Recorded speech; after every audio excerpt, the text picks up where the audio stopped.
Halo, selamat pagi semuanya. Perkenalkan, saya Danar dari kelompok 7. Kali ini ingin sedikit membagi informasi tentang programmer, khususnya komputer, dan juga kode etik ataupun etika seorang programmer komputer.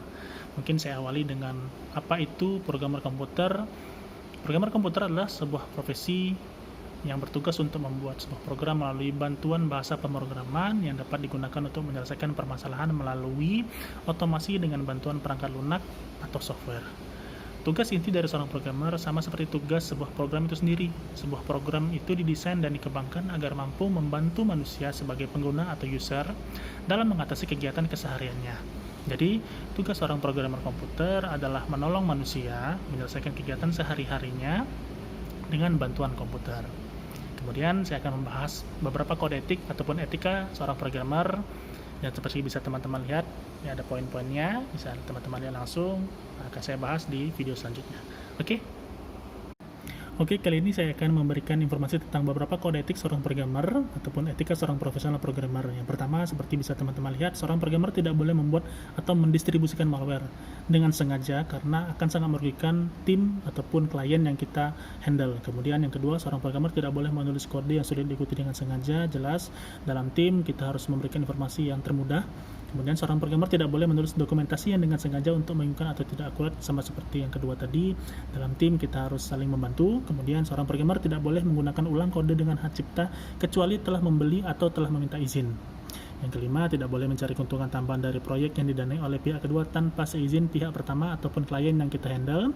Kemudian tidak boleh mencuri software khususnya development tools karena bisa berhubungan dengan ranah kriminal. Kemudian yang ketujuh, tidak boleh menerima dana tambahan dari berbagai pihak eksternal dalam suatu proyek secara bersamaan kecuali mendapatkan izin, karena bisa dianggap kita mencari keuntungan di luar kewajiban. Kemudian poin selanjutnya seperti yang bisa teman-teman lihat, yaitu tidak boleh menulis kode dengan sengaja menjatuhkan kode programmer lain. Ini seperti apabila ada seorang programmer yang mungkin secara tidak sengaja salah dalam penerapan bahasa pemrograman, dan kita dengan sengaja melaporkan kepada klien, kepada pemberi proyek, dengan tujuan agar kita bisa diberikan proyek tersebut ataupun lebih banyak mendapat porsinya, itu tidak diperbolehkan dalam sebuah kode etik seorang programmer ataupun etika seorang programmer. Kemudian poin yang selanjutnya itu tidak boleh membeberkan data-data penting karyawan dalam perusahaan dan juga tidak boleh memberitahu masalah keuangan pada pekerja dalam pengembangan suatu proyek, karena itu sudah di luar dari ranah seorang programmer, bukan dalam ruang lingkupnya, karena seorang programmer itu hanya mengerjakan sebuah bahasa pemrograman dan dalam pengembangan sebuah aplikasi ataupun program. Tidak diperbolehkan untuk membocorkan hal-hal yang di luar dari kewajiban mereka.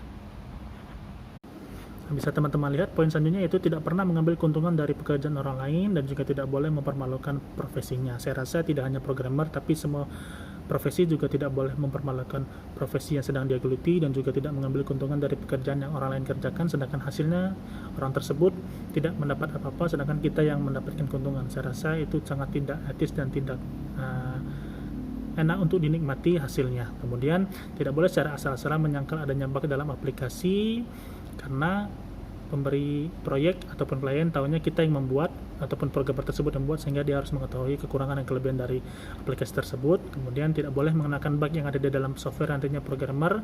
Ini seperti programmer akan mendapatkan keuntungan dalam membutuhkan bug sehingga mendapatkan tambahan finansial, sedangkan itu di luar dari perjanjian. Kemudian terakhir, terus mengikuti pada perkembangan ilmu komputer sehingga programmer tersebut bisa mengembangkan lagi ilmu yang bisa digunakan ke depannya dalam proyek yang lain. Kemudian poin selanjutnya itu berbeda dengan profesi lainnya, programmer tidak ada undang-undang yang dibuat oleh negara ataupun badan khusus yang mengurusi peraturan programmer. Dari sisi peraturan biasanya tertulis dalam suatu surat di atas materai jika bekerja di perusahaan, selebihnya dengan ucapan.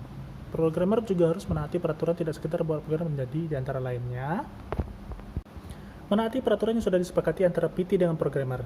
Kemudian menjalankan semua prosedur yang telah dibuat oleh kedua belah pihak, harus siap diterbangkan ke daerah manapun jika daerah tersebut mengalami system down. Mungkin di sana tempat tersebut belum ada programmer yang mumpuni, sehingga kita apabila bekerja di sebuah perusahaan, kita harus siap untuk diterbangkan kemanapun apabila daerah tersebut mengalami gangguan ataupun aplikasinya sedang tidak berjalan. Kemudian siap kerja lembur, karena kapanpun kita harus siap untuk dipanggil. Kemudian siap bekerja dalam tim dan juga sehat lahir dan batin. Kemudian poin selanjutnya yang akan saya jelaskan yaitu adalah beberapa pelanggaran kode etik dan akibatnya apabila kita melanggar dari etika tersebut. Akan saya jelaskan di video selanjutnya. Di setiap aturan pasti memiliki sanksi apabila peraturan tersebut dilanggar dan pasti akan ada konsekuensinya. Pertama, konsekuensi yang kita rasakan, teguran kecil dari klien ini biasanya dilakukan melalui lisan terlebih dahulu, tapi bisa membuat pikiran seorang programmer itu kacau dan merasa terlalu diatur oleh klien tersebut. Kemudian, teguran keras dari bos ini terjadi apabila kita tidak bisa menghandle kebutuhan si klien, seperti apa yang kita develop ataupun aplikasi yang kita bangun itu tidak sesuai dengan keinginan dari klien, maka teguran keras pasti akan keluar dari si klien ataupun bos. Kemudian, pemutusan kerja secara terhormat itu bisa saja terjadi apabila kita dirasa tidak capable dalam urusan tersebut. Kemudian, pemutusan kerja secara sepihak bisa saja terjadi apabila sanksi-sanksi di atas ataupun peraturan-peraturan di atas terlalu sering kita langgar dan kita abaikan. Oke, itu saja informasi yang bisa saya sampaikan tentang etika seorang programmer. Semoga bermanfaat untuk teman-teman sekalian.